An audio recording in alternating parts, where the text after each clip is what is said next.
Hi hello friends, இன்றைக்கி இந்த வீடியோவில் நம்ம என்ன பார்க்க போகிறோம்னு சொல்லிட்டு பார்த்தீங்கன்னா, பிக் பாஸை விட்டு ரெட் கார்டு கொடுத்து வெளியேற்ற பெற்ற விஜய் பார்வதி லைவில் என்ன பேசியிருக்காங்க அப்படிங்கிறத பற்றி தான் டீட்டெயிலாக இந்த வீடியோவில் பார்க்க போகிறோம். வீடியோக்குள்ளே போகிறதுக்கு முன்னாடி நீங்கள் நம்ம சேனலுக்கு புதியவராக இருந்தால் மறக்காமல் நம்ம சேனலை சப்ஸ்கிரைப் பண்ணி ஃபாலோ பண்ணிக்கோங்க. வாங்க வீடியோக்குள்ளே போகலாம். விஜய் பார்வதியும் கம்ருதீனும் 2 பேரும் காருக்குள்ளே நல்லா பிளான் பண்ணி சாண்ட்ராவை எட்டி உதச்சி வெளியில் தள்ளியிருக்காங்க. அதில் ஃபிக்ஸ் பண்ண அவங்க ஹாஸ்பிட்டலைஸ் ஆகி அங்கே ரெக்கவர் ஆகி வீட்டுக்கு வந்திருக்கிறாங்க. அவங்கள சபரி, விக்ரம், வினோத்தெல்லாம் டேக் கேர் பண்ணி அவங்களுக்கு நடந்த இந்த ஒரு அநியாயத்துக்கு அகெயின்ஸ்டாக கம்ருதீன்கிட்டையும் பார்வதிக்கிட்டையும் செம்மையாக ஃபைட் பண்ணியிருக்காங்க. திவ்யா ரொம்ப நேரம் டாஸ்க்குள்ளே இருந்து பார்வதிக்கிட்ட செம்மையாக பேசியிருக்காங்க. நீ எல்லாம் ஒரு பொம்பளை பிள்ளையே கிடையாது, உன்னை நான் அடிச்சுட்டு ரெட் கார்டு கொடுத்து என்ன வெளியேற்றினா கூட நான் சந்தோஷப்படுவேன் அப்படின்னு சொல்லியிருக்காங்க.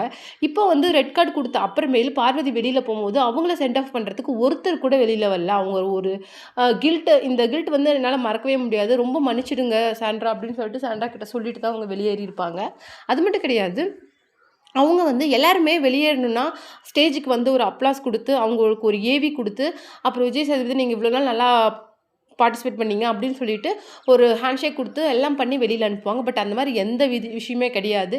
கிட்டத்தட்ட கேமை விட்டு அப்படியே பின்னாடி ஸ்டோர் ரூம் வழியாவோ இல்லை பேக் டோர் வழியாவோ அவங்க வெளியில் போகணும். அவங்க வெளியில் போகும்போது ஒரு சைன் பண்ணி கொடுத்துட்டு போவாங்க ஒரு டாக்குமெண்ட்டில். அது என்னன்னு சொல்லிட்டு பார்த்தீங்கன்னா, பிக் பாஸ் சம்மந்தமாக எந்த மாதிரி இன்டர்வியூஸும் கொடுக்கக்கூடாது, இது வரைக்கும் பிக் பாஸில் பார்ட்டிசிபேட் பண்ணதுக்காக எந்த விதமான சம்பளமோ கிஃப்ட்டோ அவங்களுக்கு கிடையாது, இதை பற்றினா வெளியில் இன்டர்வியூஸ் கொடுக்கக்கூடாது, இந்த ஃபேமை அவங்க அனுபவிக்கக்கூடாது அப்படின்னு தான் அந்த இன்டர்வியூஸில் இருக்கும்.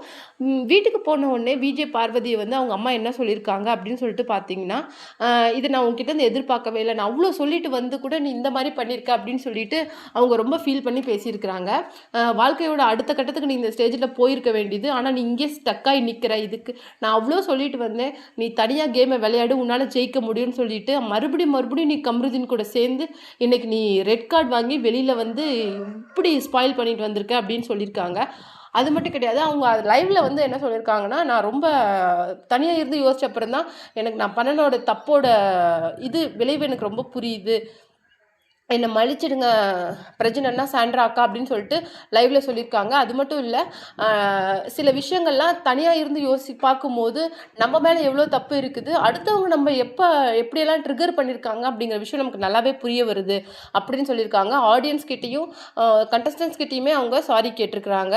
நான் கொஞ்சம் தனியாக விளையாண்டுருந்தா இன்னும் ஒரு 10 days நான் செல்ஃப் கண்ட்ரோலோடு இருந்திருந்தா மேபி நான் டைட்டில் வின் பண்ண சான்ஸ் இருந்திருக்கும் அப்படின்னு சொல்லிட்டு ரொம்பவும் ஃபீல் பண்ணி எமோஷ்னலாக வீடியோ போட்டிருக்காங்க. நீங்கள் இதை பற்றி என்ன நினைக்கிறீங்க அப்படிங்கிற உங்களுடைய கமெண்ட்டை மறக்காம நம்ம கமெண்ட் பாக்ஸில் கொடுத்துருங்க.